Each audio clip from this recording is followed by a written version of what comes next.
Hey there, welcome to the Offbeat Kitchen. Today I'm going to give you my top 5 Whole30 survival tips. If you guys aren't familiar with Whole30, basically it's a 30-day commitment to eating extremely clean foods, no grains, no dairy, no sugar, or even natural sweeteners for 30 days.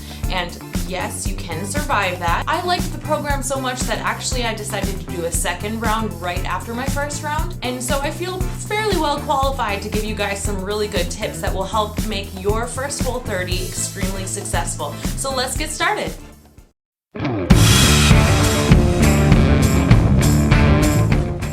Before you even start Whole30, you're going to want to prepare yourself mentally. It is a commitment. It's a 30-day commitment. You can totally do it. I promise. I'm nothing special in the willpower department. You can do this too.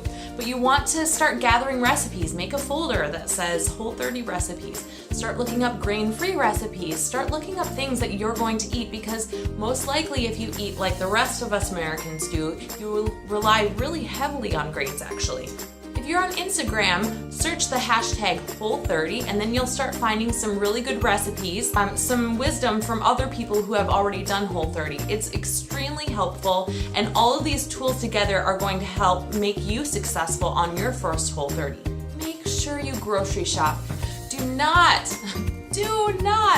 go into this program thinking that you're going to be able to avoid your bread when you have nothing else to eat besides the bread. And this is where the research comes in, obviously, because you're going to know what foods you can eat and what foods you can't eat. But you're just going to want to make sure you have a plethora of foods available to you that you can eat without any guilt whatsoever. And you're going to be so glad that you did that big grocery shopping trip before you started. Always, always, always have a snack packed for yourself. Count on hunger happening when you're out and about.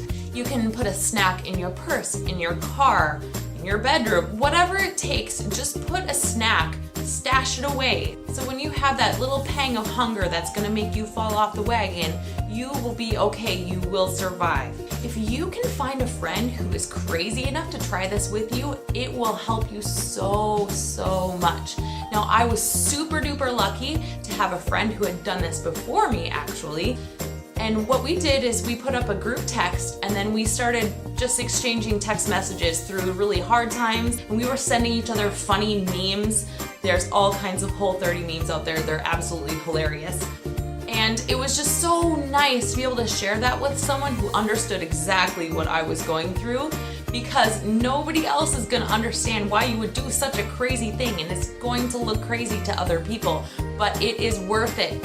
And number 1, learn to make homemade mayonnaise. I know this sounds like kind of a weird one, really, but this mayonnaise recipe, which I will be doing a video shortly, keep an eye out for that. This homemade mayonnaise is so versatile. It can be made into a creamy salad dressing. It can be put on top of your burger. It can be put on top of your fish.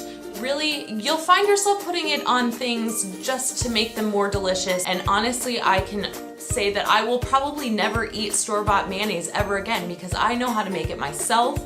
It's delicious, it's clean, I know exactly what goes into it, and I can add whatever spices I want to make it whatever flavor I want. Hey, if you're on Instagram, I would love to follow you and have you follow me. Are you ready? Yes.